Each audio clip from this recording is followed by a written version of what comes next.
Good morning and welcome to Sports Central, brought to you live and exclusive on Spectrum Television, all the way from the beautiful hills of Ibiakuren in God's own state, Akwa Ibom. Today is Tuesday, and it's quite an exciting day to be back. Lots of stories to bring to you in the world of sport. Talking about table tennis, where Arono Quadri dashed the hopes of lots of Nigerians as he fell in the semi-final of the ITTF African Cup. But it's still something to look out for in the coming days. We'll also look at all the tennis stories. We'll go through the Dallas Open, where Ben Shelton and Kovacevic had to partner in the doubles. Quite a very unusual partnership there, but they got the win in what matters the most. And we'll also look at the WTA scene, where the lady Emma Raducanu finally had to compete in the Qatar Open, but she retired in the first round of that particular game. We'll also look at all the stories in the world of football. Cristiano Ronaldo looks like he's done with protesting. Would be back for Assar in their very next game. These and many more would form the crux of our conversation this particular morning. But you can follow us on all social media handles. Go to Facebook, go to X, formerly known as Twitter, go to TikTok as well. Spectrum TV Live, and hit the follow button. We'll take just a quick breath, and when we're back, we'll bring you the trending stories in the world of sport. Don't go anywhere.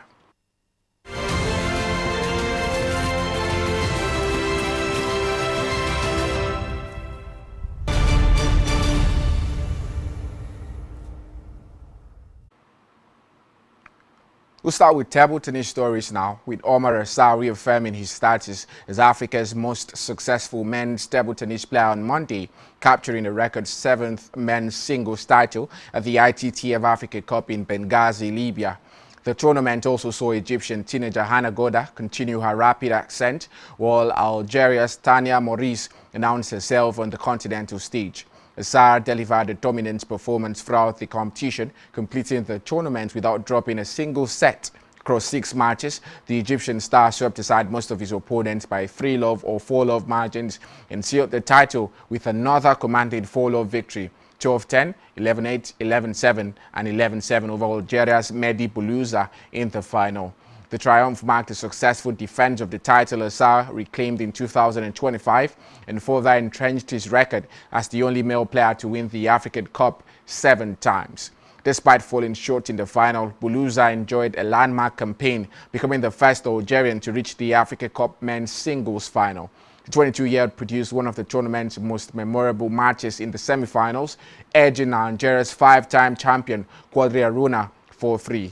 Boulouza is now set to make his ITTF World Cup debut in Macau next month.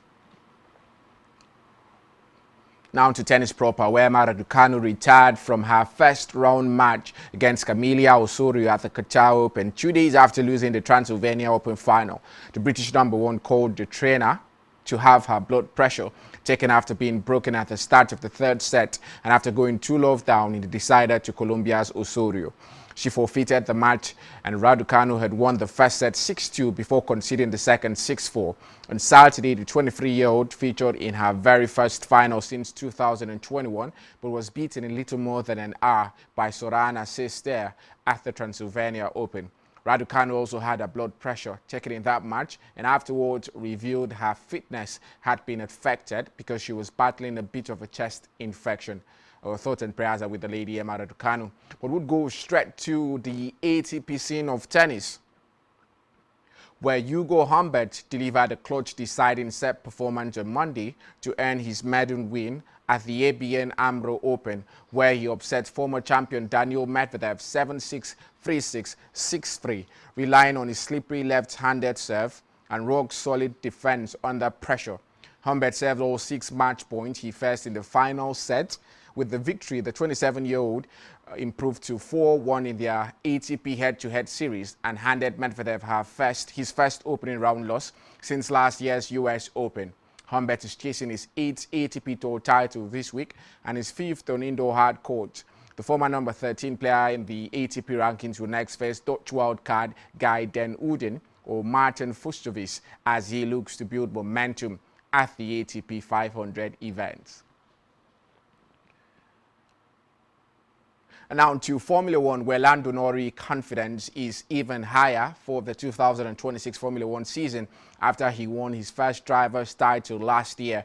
McLaren Racing Chief Executive Officer Zak Brown has talked about this, and he said as McLaren launched their car for the new season 2 days before the start of the second preseason test in Bahrain, Brown has said Norris wanted to become a multiple title winner. He predicted the British driver's teammate Oscar Piastri would again pose a strong challenge, having led the championship for most of last season, only to fade in the final part of the year. Brown is optimistic McLaren, who also won their second consecutive Constructors' title last year, will be strong when the new season starts with the Australian Grand Prix from the 6th to 8th of March. Now to the championship, where Middlesbrough moved to the top of the championship for the first time since mid-October as they delivered an excellent performance to beat 10-man Sheffield United. First half goals from Tommy Conway and Riley McGree made it 6 wins in a row, their best run since October 2023, and they opened up a 2-point gap over previous leader Coventry City, taking full advantage of the Sky Blues' goalless draw with Oxford United on Saturday. And this result set things up perfectly for a meeting between the top two at the CBS Arena next Monday.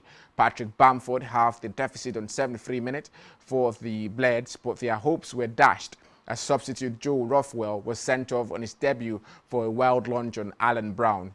This ended a mini revival of 7 points from their past 3 games and was the first home defeat since 1st November for Chris Wilder's side, who remains 16th and 8 points outside the playoff spots, but still closer to the bottom 3. With that story from the English Championship, we'll take a pause on Sport Wrap-Up this morning, but Sports Central continues in full. We'll take a quick breather. We'll be right back.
Another exciting morning to return to talk about sports activities all across the globe. We're returning on your screens this particular morning, and it is Sports Central.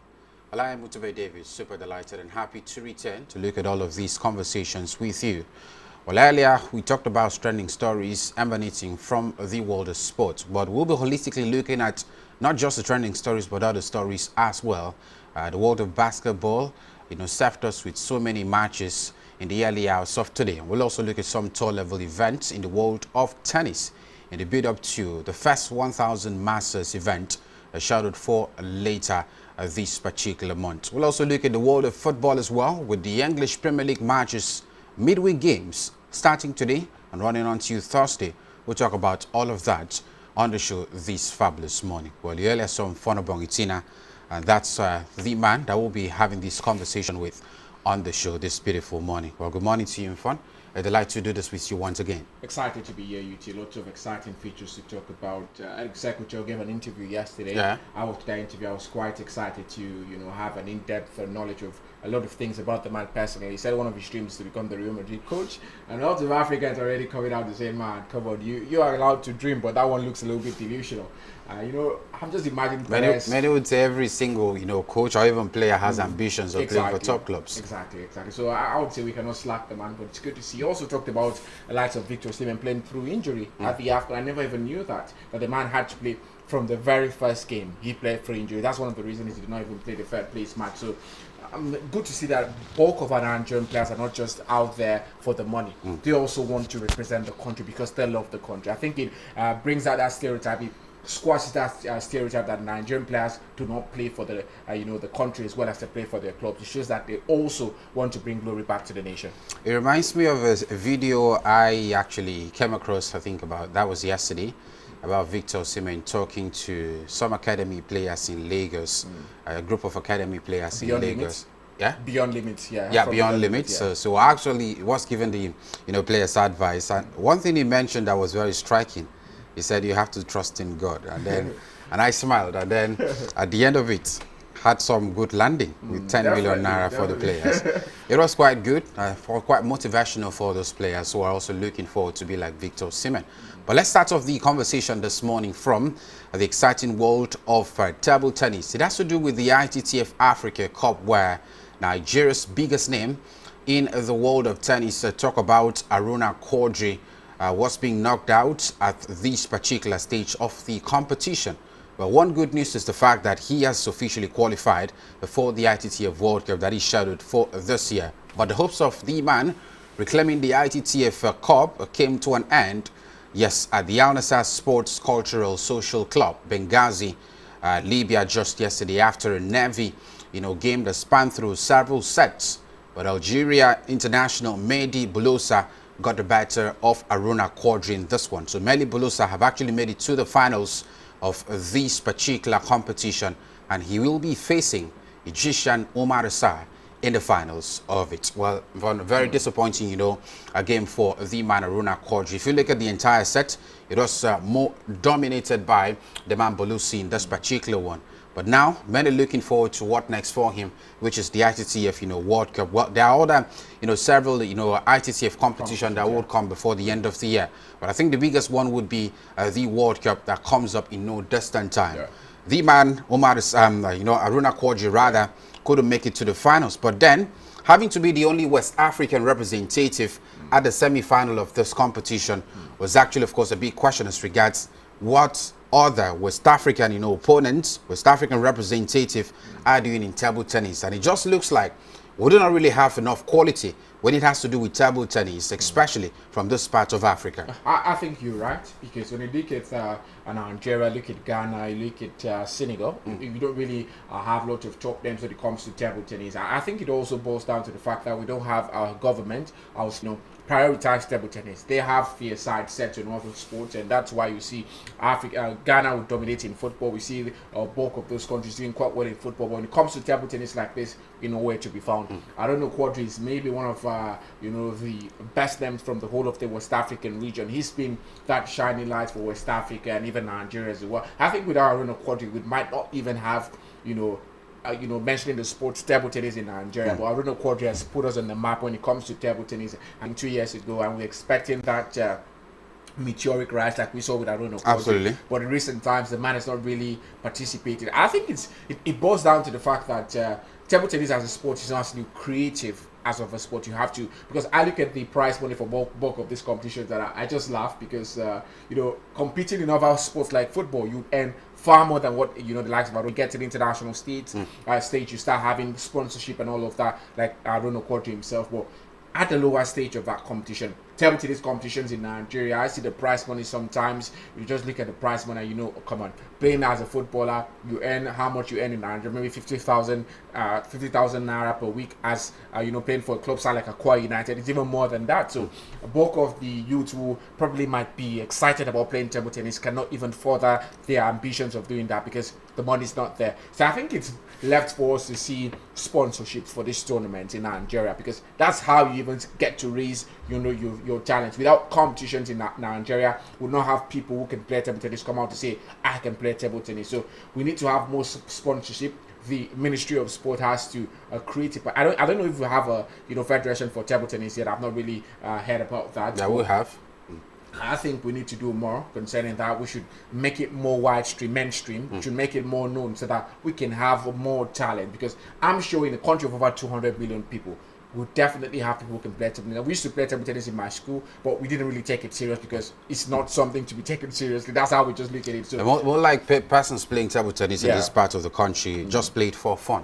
Exactly. And not it's basically just about you're trying to further it professionally. Exactly. That's just it. So I feel we have to do more as a nation, in trying to grow the sport of table tennis if we want to go global with it. Well, two North African of course made it to the finals of the ITTF competition, and I'm talking about Omar Assar making it to the final, and Belousa of Algeria also making it to an Egyptian female table tennis player also making it to the finals as well. So it shows you the dominance of North Africa in this particular competition. When next, where West African representative also do better? Yeah, many would also say we have to start taking table tennis seriously in this part of Africa. But let's quickly move away from that and look at the National Sports Commission, where we hear that Nigerian athletes, as part of preparations for the 2026 Commonwealth Games in Scotland, we hear that the disbursement, spans through several disciplines in the world of sports, the world of athletics, wrestling. We're talking about weightlifting, taekwondo, powerlifting, and para sports such as para athletics, para table tennis, and para badminton. So all of those. For many would also ask about the rationale behind, of course, the selection of these athletes that would benefit from it. But then to a large extent, many will also look at the fact that 200 million naira, not enough, particularly as regards the large number of representatives we're expecting from Nigerian contingent that will be representing us at the Commonwealth Games. But not so often we get to hear about grants by even the National Sports Commission, as a matter of fact, or even the athletics, federation in Nigeria. But then many would also look at it as a start of many good things to come. It's the second grant in 6 months. They already did the first one, so now this is the second one. So that means the second one, or maybe the second one, the participants in the first one shouldn't be part of the second one. Just 26 athletes. But still, when you share 200 million naira amongst 26 athletes, I just wonder how that's going to be, because you've reduced that. It's not even the bulk of the athletes would maybe get, let's say, 50,000. If it's going to be, I'm not really good at maths, so I don't know if it's going to be up to that. But when you convert that to what these athletes will spend going to another country, first of all, naira training, is very weak. We're talking about, of course, how do we put it, kits. We're talking about training, facilities. We're also looking at your personal trainers. We're also looking at feeding. All of that encompassed. So I think it's quite poor. And just like you mentioned, we don't know who's going to, the 26 athletes who are going to do this, because I hear on the site, I hear the NSC chairman talk about Bukola Lokma, they talk about it, but I'm yet to go and look at the site and look at what's happening, because it reminds me of, I think that was late last year, where we had the, what would I call it now? He exposed a particular politician, was giving grants, but bulk of the grant went to his children and his family members. So I just hope it's not going to be the same thing here, because we need to know these athletes getting this 200 million naira, because 200 million naira is not from the man's pocket. It's from the budget of the country. It's from taxpayers' money. So we need to know, we deserve to know the athletes getting this money. And just like you said, I think 200 million naira is not enough. 26 athletes getting it. How much are they going to share? How much is that going to put them on par with the best athletes in the world? You're going to compete against athletes from Britain, at this particular competition. So when you give these athletes such a meager amount of money, how do you expect them to compete with those athletes in the world? Well, not so often we get to talk about athletes receiving grants or receiving money from the National Sports Commission. If you could recall, in the build-up to the Olympics, the Paralympics, and after the Olympics, we had so many revelations with so many Nigerian athletes coming out to compare themselves with their fellow counterpart representing other countries, the likes of the United States of America and the rest. And then if you also look at the very fact that they haven't been taken well care of as it should be, then many would question why they didn't do better in that particular competition. Fingers crossed, we're looking forward to how often this will be given by the National Sports Commission. But let's quickly still talk about, of course, what's happening at the world of athletics, where the man Chukwuebuka Nekochi, an Olympic finalist, finished 5th at the Madrid World Indoor Tour after throwing 20.38 meters, while the podium finished in the men's shot put against world-class field and world-class players. The likes of Jamaica's Rajendra Campbell registered about 21.94 meters. We're also talking about Jordan Jaste of America registering 20.4 meters. The likes of American Roger Stein completed the podium with 21.88 meters. So that means the man Nekochi couldn't finish on the podium in this particular competition. But the man remains firmly in contention as the indoor shot put season gathers momentum. And you never can tell, maybe the next competition we may just likely see the Nigerian representative in the shot put world do better and of course get a podium finish in the later competitions expected before the end of the year. But let's quickly look at the exciting world of tennis, starting off with the Rotterdam Open. Yes, a top-level event, particularly where Hugo Humbert delivered a clutch deciding set performance on Monday to end his maiden Ambro Open, where he upset champion Daniel Medvedev 7-6, 3-6, 6-6, 3-6 rather. Daniel Medvedev the Ambro Open, and he was being defeated in this particular competition. Not so good for the man Daniel Medvedev, who've always talked about. I think this is his first defeat since the US Open last year. Yeah. And this to a large extent also, portrays the fact that he hasn't competed in as many competitions. But this, typical of Daniel Medvedev, not being able to defend a crown or even won a title. He's won before twice in his career, and he just continues. Well, I think he won the Adelaide Open this year, the start of this year. Yeah, he did, yeah. Yeah, so now we're expecting this year to be better for Daniel Medvedev, considering he was starting on a good note, winning a trophy, WTA 2. I think that was 250 or 500 thereabout. And now he's lost, in the first round of a particular competition. I don't even understand. I think Rotterdam has a lot of big names, because that's when you see Hugo Humbert and Daniel Medvedev in the first round. I think that it shows you that the rest of the field is quite difficult as well. So it shows that this tournament is going to be a very, very top one for these superstars competing. And for Hugo Humbert, it's an upset for him, because when you look at Daniel Medvedev inside the top 15 in the world, Hugo Humbert is outside that, so you'd expect it to be a difficult battle for him, but he got the victory. So it's all about Rotterdam now. Let's see how far he can go. It's just about getting yourselves ready for the WTA 500, the 1000s, and even the top competitions, the slams of this particular season. 2026 is just starting. We're in February, so we've still got March, April, May, June till December before we can start talking about how well the year has gone for both of these athletes. Well, it was his first, first round defeat since the US Open last year. And that's Daniel Medvedev for you. Most times flatter to deceive when you're expecting something handy and something better from the man. Well, away from that, we also saw Cameron Norrie going off to a strong start in the Rotterdam Open as well. Not so often we'll get to talk about, British contingents do better. But the man defeated Roberto Batistuta Agut at the Ambro Open in Rotterdam. He has advanced into the round of 16 of the Ambro Open now, making a very strong statement. How and where exactly will he finish at this competition? is a very big question that personally for me, I do not know. Maybe Fon has the answer for it. But then, a good start for Cameron Norrie. Yesterday, we're talking about Emma Raducanu. Definitely. Yeah, in the light of not doing better in the particular final of the major competition. But this is another, of course, British contingent trying to follow the steps of Kati Bolter and what she was able to do over the weekend. Well, definitely. I think for Cameron Norrie, it's all about starting strong in 2026. This is a competition where he's going to compete with people out here. His class of athletes, no Novak Djokovic, no Carlos, no Yannick Sinner. So definitely he can, compete with the likes of athletes at this particular competition. So it's all about how can he hang, because if he cannot hang here, then you definitely know that the 2020 is going to be a long year for him. So I'm quite excited that he was able to get the win.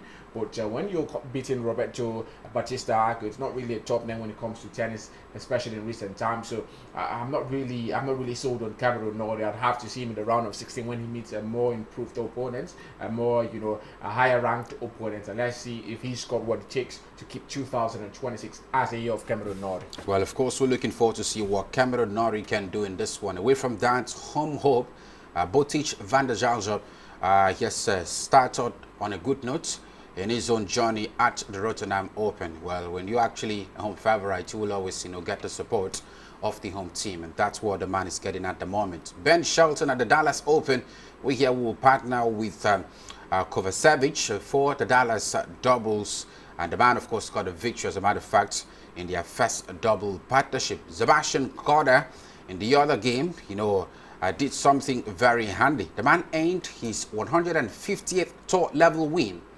and a measure of revenge with a crisp opening performance just last night.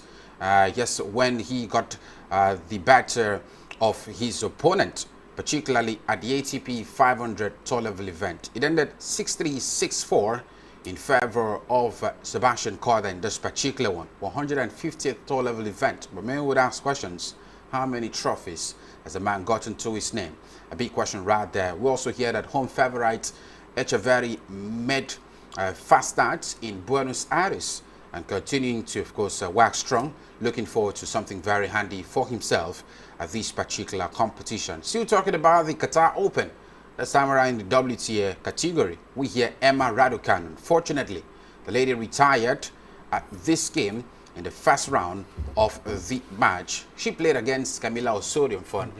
And I don't know, over time what we'll get to talk about Raducanu, trying to do better. It is either she goes off injured, or she's knocked out from a particular competition, or she even sits out of a competition.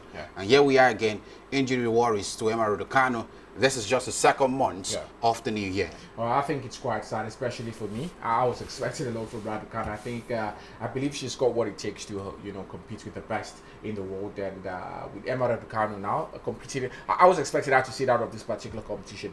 But I think it shows the grit, the intensity of this lady. Well, after going to the finals of the previous one, and she had that medical timer where she had to get her blood pressure taken on the court. I was expecting her medical team to at least advise her to sit out of this particular one, but she went there, got the first set 6-2 against a player like Camila Osorio, lost the second set, and in the third set she knew she couldn't continue anymore, and showed that at least she scored that. She's not just comfortable with sitting out of competitions and saying I'm injured. She wants to compete, and it shows something. It shows that where she's involved, she would always have that a particular momentum to keep going. And I like what I see from Emma Raducanu, and she's just 23 years of age. So I would still say 2 years from now, 3 years from now, I'm still going to be expecting Emma Raducanu to do quite well, because she's not. You cannot say she's towards the twilight of her career already. She's still in her peak, so I'm expecting to see more from her. Unfortunately, the medical issues are still going on. It's been diagnosed to be a chest infection, so not something that should keep her out for long. Just treat the infection, come back in the next tournament, and maybe Emma Raducanu could go on to win more matches. Come back in the next tournament, and maybe she could win more matches. The watchword right there for Lady Emma Raducanu. But let's quickly look at other conversations on the show this morning, where the Lady Zheng fired 20 aces in first match of 2000. Well, Zheng Qiwen, the power passed to Sofia Kenin in a game that spanned through, of course, some minutes. In her first match since the month of September last year. Afterwards, she addressed the media with an insight to her recovery and return to tennis. She was actually injured since last year, but now returning now and looking forward to being quite competitive once again. One of the quality players to talk about from the British contingent, Zheng Qiwen, and now she's beginning to try to find back her mojo after a long span missing out of action. Well, I think for Zenkin, when it's clear she wants to come back with a bang, I think 2024 was a good year for her. She won the Olympics, I think, in she's won the Olympics, and she's an Olympic champion. She's won a few Grand Slams as well. Talking about Wimbledon, she's won Wimbledon. She's been a finalist at some competitions, but last year was very poor for her. She had to end it in September, went for that surgery, and she's not returned till now. So now she's expecting to get right back into it. A lot of people have moved on with her, the Arena Zabalenkas of this world, Korika Kukov. So she now has to fight back into the top 10 because she's currently out of the top 10 in the WTA ranking. So for Zenkin, when it's clear, win competitions like this. Yesterday, she came back with 20 aces. It shows that she's quite ready. She's very ready to compete with the best of the best. And I can't wait to see her in top competitions where she can compete against superstars like Zabalenka, Rybakina, and all of that. Let's see what she has for us this year. Well, of course, a very big concern for the lady Zheng Qiwen. Most times when you go off injured, it takes a whole lot of time to return back being quite a rejuvenated player, or even try to maintain your mojo that you had before you went off injured. Might just actually be quite a different case for the lady Zheng Qiwen this time around. The likes of Pliskova advanced to the next stage of the competition after Amanda Anisimova was forced to retire. Mara Andreeva pulled away from Linnet in Doha's second round win from that particular Qatar Open competition. But let's quickly head straight now to the world of basketball.